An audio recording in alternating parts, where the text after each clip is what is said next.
will have to answer questions on what you hear. There will be time for you to read the instructions and questions, and you will have a chance to check your work. All the recordings will be played once only. The test is in 4 sections. At the end of the test, you will be given 10 minutes to transfer your answers to an answer sheet.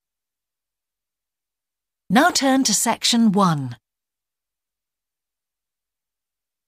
Section 1. You will hear a telephone conversation between a travel company employee and a customer. First, you have some time to look at questions 1 to 5.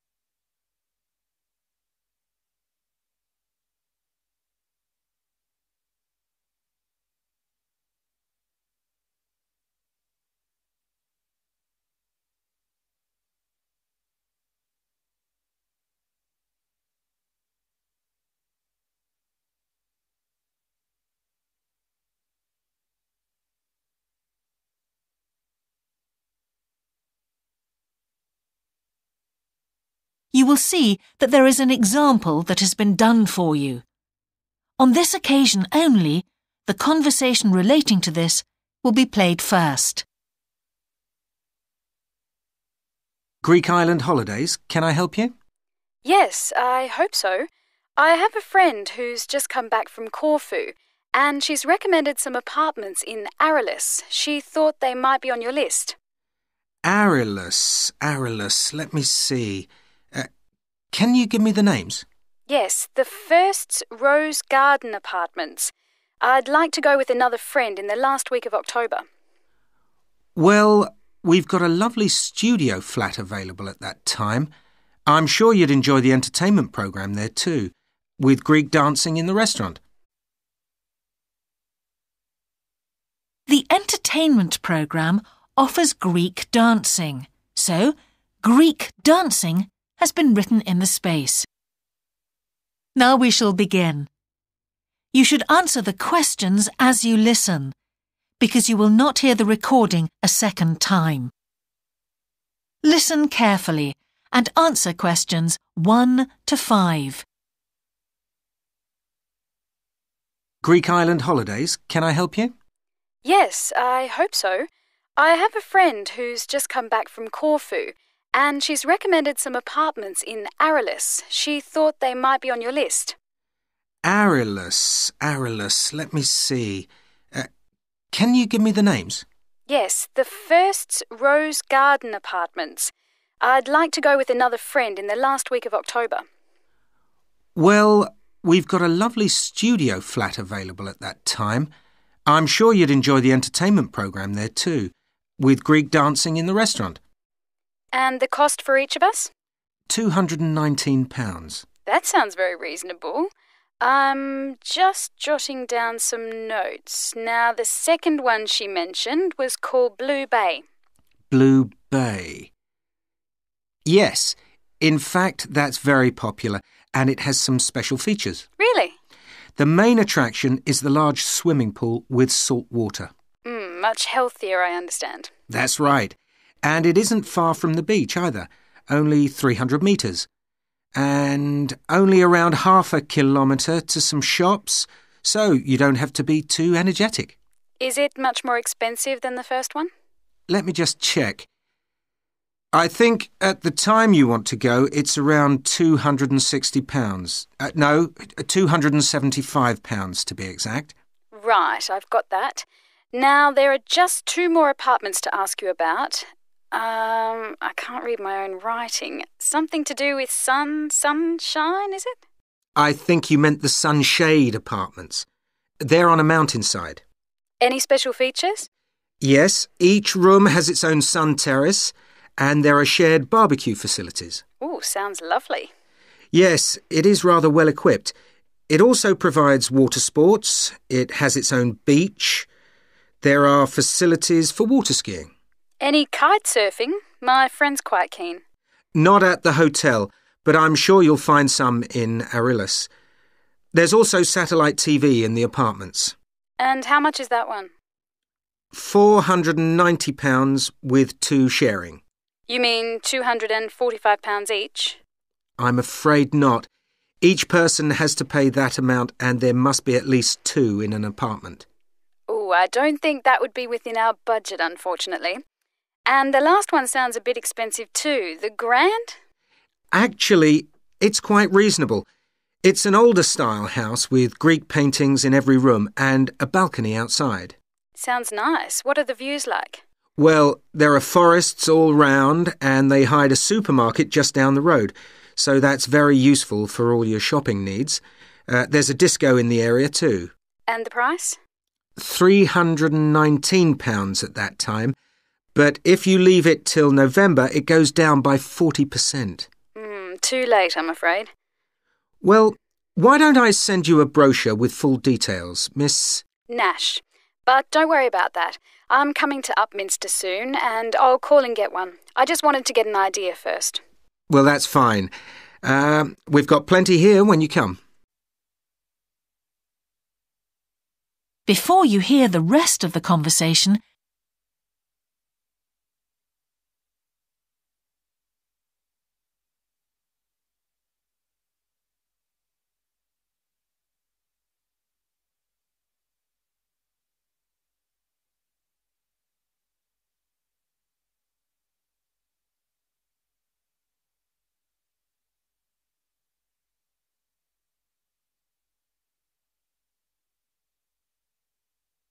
now listen and answer questions 6 to 10. If you've got a minute, could I just check a couple of points about insurance? I got one policy through the post, but I'd like to see if yours is better. Fine. What would you like to know? Well, the one I've got has benefits and then the maximum amount you can claim. Is that like yours? Yes, that's how most of them are. Well, the first thing is cancellation. If the holiday's cancelled on the policy I've got, you can claim £8,000. We can improve on that, Miss Nash. For Greek island holidays, our maximum is £10,000. That's good. Of course, our holiday won't even cost £1,000 together. It's still sensible to have good cover. Now, if you go to hospital, we allow £600. Yes, mine's similar. And we also allow a relative to travel to your holiday resort? My policy just says their representative will help you. You can see there's another difference there. And what happens if you don't get on the plane? Nothing, as far as I can see on this form. Don't you have missed departure? No, I'll just jot that down. We pay up to £1,000 for that, depending on the reason. And we're particularly generous about loss of personal belongings, up to £3,000, but not more than £500 for a single item. Then I'd better not take my laptop. Not unless you insure it separately. OK, thanks very much for your time. You've really been helpful. Can I get back to you? Your name is... Ben Ludlow. That's Ludlow. I'm the assistant manager here. I'll give you my number. It's 081 260 543 216. But didn't I phone 081 260 567 294? That's what I've got on the paper. That's the main switchboard. I've given you my direct line. Right. Thank you very much for your time. That is the end of section 1. You now have half a minute to check your answers.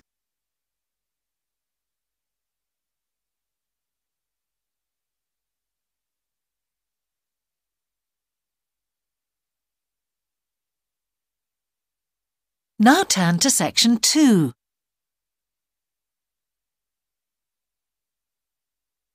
Section 2. You will hear a talk on local radio about a children's theme park. First, you have some time to look at questions 11 to 13.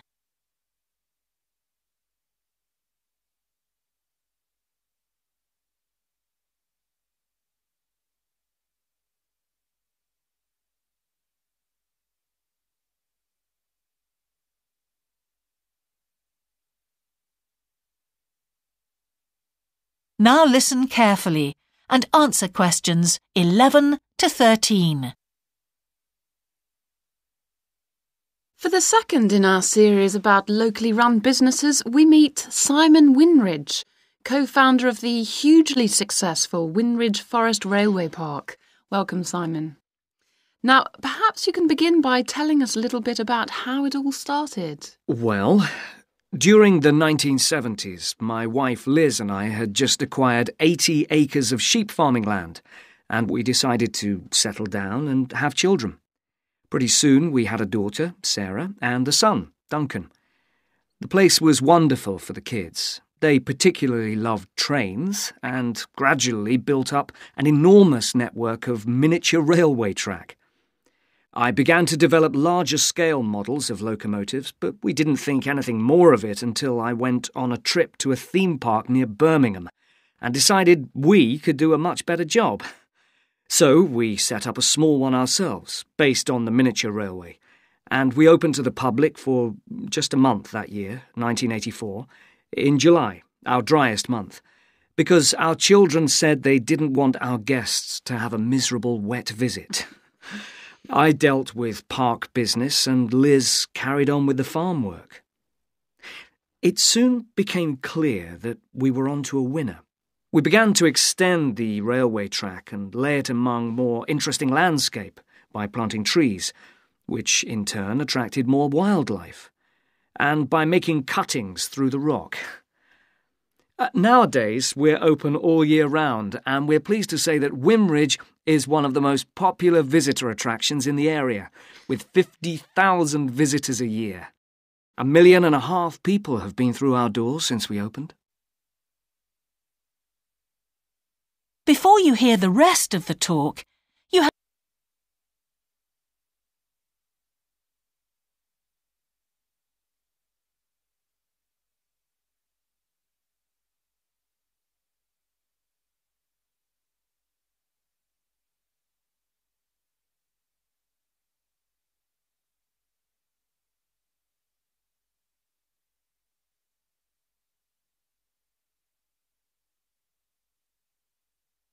Now listen and answer questions 14 to 20.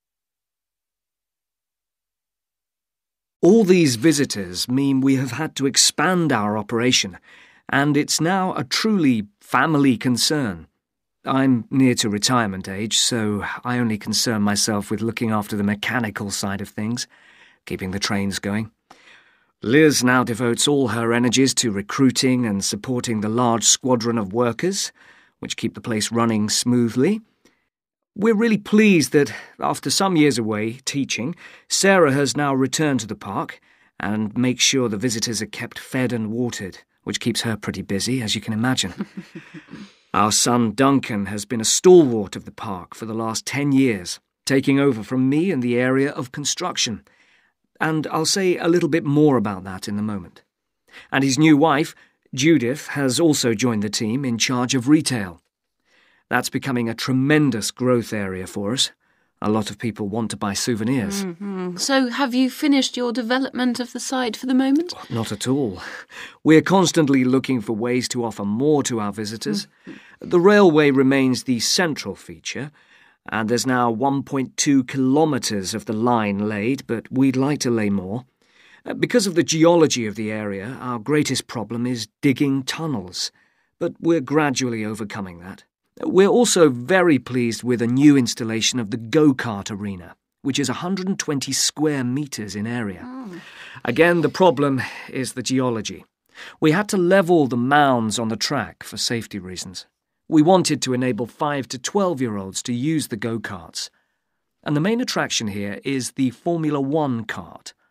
We've known fights to break out over who gets it. And then, finally, to our most recent development, which is the landscape swimming pool. That is the end of section 2. You now have half a minute to check your answers.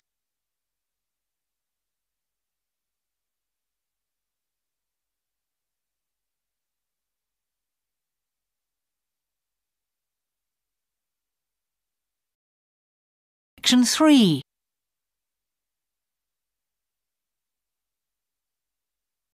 Section 3. You will hear a geography student called Caroline discussing her dissertation with her tutor. First, you have some time to look at questions 21 to 23.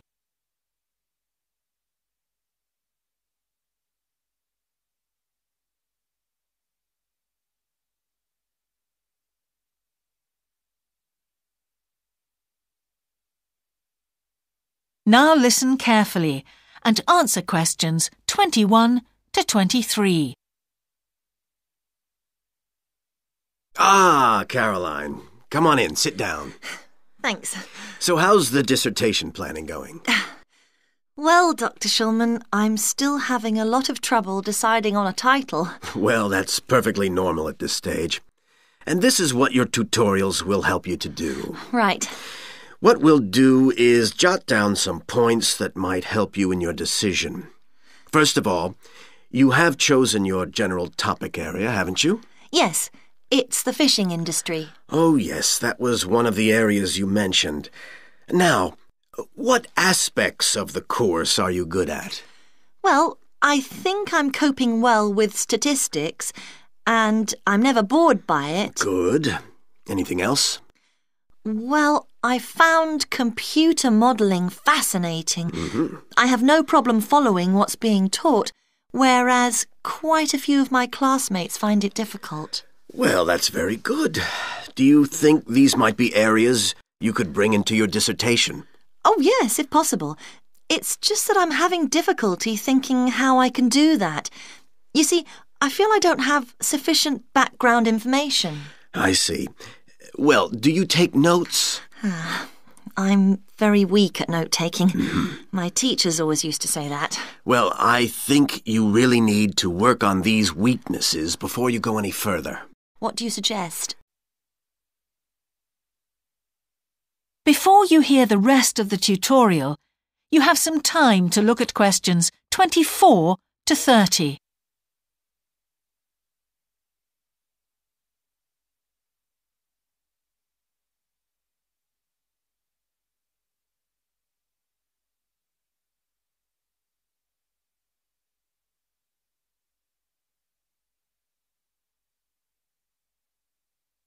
Now listen and answer questions 24 to 30.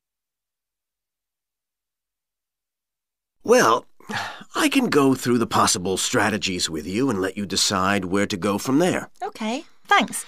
Well, some people find it helpful to organize peer group discussions. You know, each week a different person studies a different topic and shares it with the group. Oh, right. It really helps build confidence. Yeah. You know, having to present something to others. I can see that. The drawback is that everyone in the group seems to share the same ideas. They keep being repeated in all the dissertations. Okay. You could also try a service called Student Support. It's designed to give you a structured program over a number of weeks to develop your skills. Sounds good. Yes. Unfortunately, there are only a few places. Ah. But it's worth looking into. Yes, of course. I know I've got to work on my study skills. And then there are several study skills books you can consult. Right. They'll be a good source of reference. But the problem is, they are sometimes too general. Yes, that's what I've found. Other than that, I would strongly advise quite simple ideas, like using a card index. Well, yes, I've never done that before. Oh, it's simple, but it really works because you have to get points down in a small space. Another thing I always advise is don't just take your notes and forget about them. Read everything 3 times. That'll really fix them in your mind. Yes. I can see it'd take discipline, but... Well, if you establish good study skills at this stage, they'll be with you all your life. Oh, yes, I completely agree. It's just that I don't seem to be able to discipline myself. I need to talk things over. We'll be continuing these tutorials, of course. Let's arrange next month's now. Let's see. I can see you virtually any time during the week starting the 22nd of January. What about the 24th? I'm free in the afternoon. Sorry, I'm booked then. What about the following day? The Thursday? Yeah? I can make the morning. Fine. We'll go for the 25th then. That's great. Thanks. That is the end of section 3. You now have half a minute to check your answers.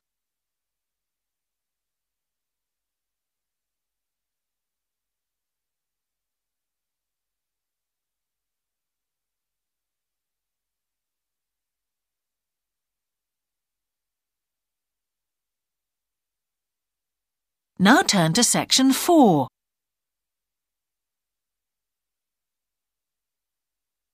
Section 4. You will hear part of a lecture about an experimental design for a house. First, you have some time to look at questions 31 to 40.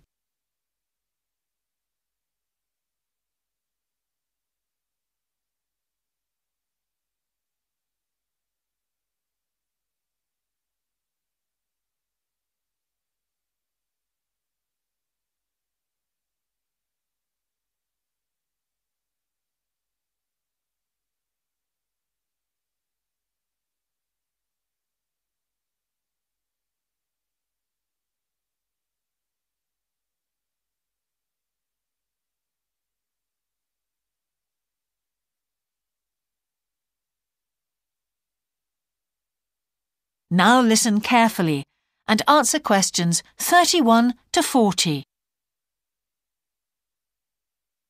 Good morning. In the last few lectures, I've been talking about the history of domestic building construction. But today, I want to begin looking at some contemporary experimental designs for housing. So, I'm going to start with a house which is constructed more or less under the ground. And one of the interesting things about this project is that the owners, both professionals but not architects, wanted to be closely involved, so they decided to manage the project themselves. Their chief aim was to create somewhere that was as environmentally friendly as possible. But at the same time, they wanted to live somewhere peaceful. They'd both grown up in a rural area and disliked urban life. So the first thing they did was to look for a site, and they found a disused stone quarry in a beautiful area. The price was relatively low, and they liked the idea of recycling the land, as it were. As it was, the quarry was an ugly blot on the landscape, and it wasn't productive any longer either.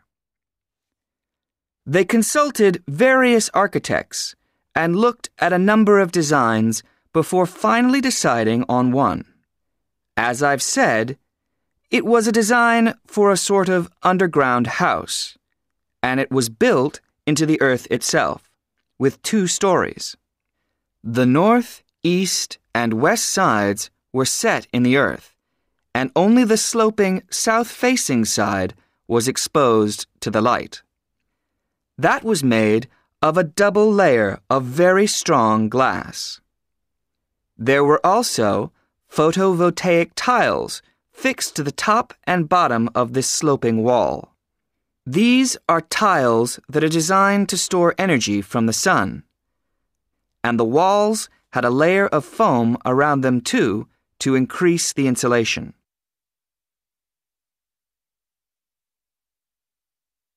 Now, what is of interest to us about this project is the features which make the building energy efficient. Sunlight floods in through the glass wall, and to maximize it, there are lots of mirrors and windows inside the house. That helps to spread the light around. So that's the first thing. Light is utilized as fully as possible. In addition, the special tiles on the outside convert energy from the sun and generate some of the house's electricity. In fact, and it is possible that in future the house may even generate an electricity surplus, and that the owners will be able to sell some to the national grid.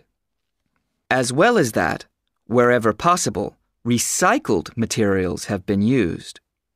For example, the floors are made of reclaimed wood, and the owners haven't bought a single item of new furniture. They just kept what they already had. And then there's the system for dealing with the waste produced in the house. This is dealt with organically.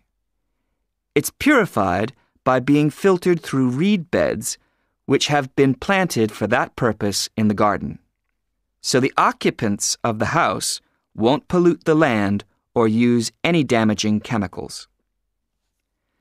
It's true that the actual construction of the house was harmful to the environment, mainly because they had to use massive amounts of concrete, one of the biggest sources of carbon dioxide in manufacturing. And, as you know, this is very damaging to the environment. In total, the house construction has released 70 tons of carbon dioxide into the air. Now that's a frightening thought. However, once the initial debt has been cleared, and it's been calculated that this will only take 15 years, this underground house won't cost anything, environmentally I mean, because unlike ordinary houses, it is run in a way that is completely environmentally friendly. So, eco-housing like this is likely to become much more. That is the end of section 4. You now have half a minute to check your answers.